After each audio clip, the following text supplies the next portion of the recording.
Why do we use these kinds of pictures when we're talking to people about abortion? The short answer is that abortion is a human rights crisis that kills thousands of innocent children each day. Because the abortion industry is designed to hide the humanity of these children, we have a duty to honor them by letting their faces be seen. I know what you might be thinking. Pictures of abortion disrespect the dignity of the unborn.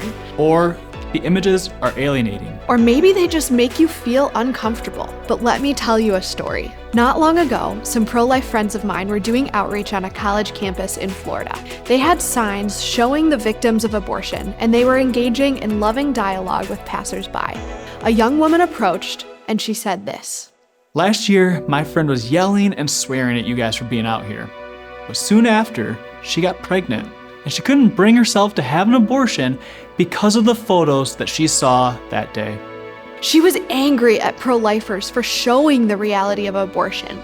But when she got pregnant and wanted an abortion, she remembered the photos and could not go through with the abortion.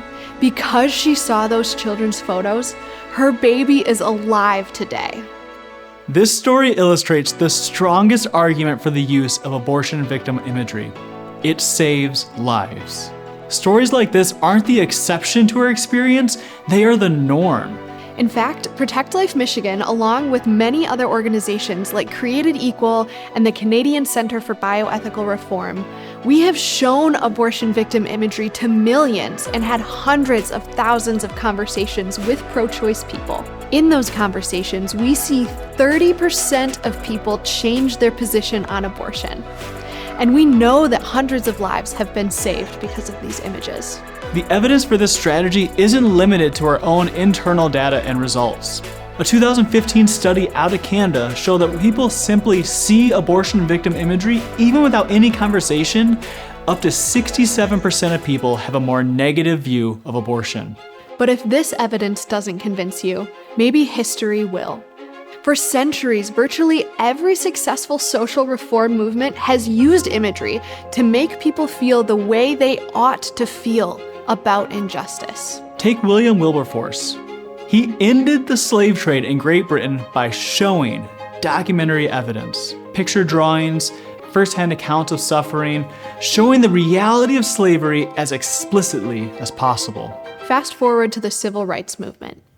Emmett Till was tortured to death after being accused of whistling at a white woman. When his mother saw his mutilated body, she insisted on having an open casket funeral. She knew the power of that image to change minds. Tens of thousands of people visited his open casket, and millions more saw his photo in print. Emmett became a catalyst for the civil rights movement, even motivating Rosa Parks not to give up her seat. There are so many other examples. In each case, people faced the injustice by seeing the victims, and it stirred them to end the injustice. Now, I want to return to those objections I mentioned earlier. To those who worry about disrespecting the dignity of the baby, I urge you to remember that abortion forever steals the life of a real person, someone the abortion industry tried to deliberately keep hidden. The greatest tool that we have to dignify them is to show the world their humanity. Dr. Monica Miller, a nationally known pro-life leader and faithful Catholic, said it best.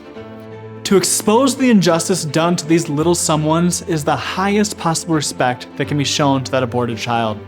It allows that little person to speak the injustice that happened to her, to prove that she lived, and allows her brief life to change the world for the better. Was Wilberforce dishonoring the victims of slavery? Was Emmett Till's mother dishonoring him? In many other circumstances, we recognize that showing the victims is crucial to eliminating the injustice. The Holocaust, racial injustice, genocide, even animal abuse. We must be careful not to be inconsistent. Perhaps you worry that victim imagery is too graphic, or that it actually hurts our cause by alienating the very people that we're trying to reach. Studies and experience have proven this to not be true. But we should keep in mind that social reform isn't about marketing or attracting people to you. It's about pushing them away from the injustice. At Protect Life Michigan, we aren't here to make being pro-life more palatable. We are here to make abortion less palatable. To those who are uncomfortable with the photos, no, that is exactly how you should feel. We shouldn't feel comfortable with abortion. Even when uncomfortable, we're called to do the most effective work that we can to oppose injustice. That means that until we can discredit the data, the historical precedents of other social movements, and the testimonies of lives being saved, we have an obligation to use these images. These small, broken bodies are crying out to us for justice. The world was never the same after they saw the brutalized body of a young man named Emmett Till. By showing the world the reality of the violence of abortion, we can ensure that the world will never be the same once again. Let's look, Let's know, and let's show the rest of the world so that the killing might end.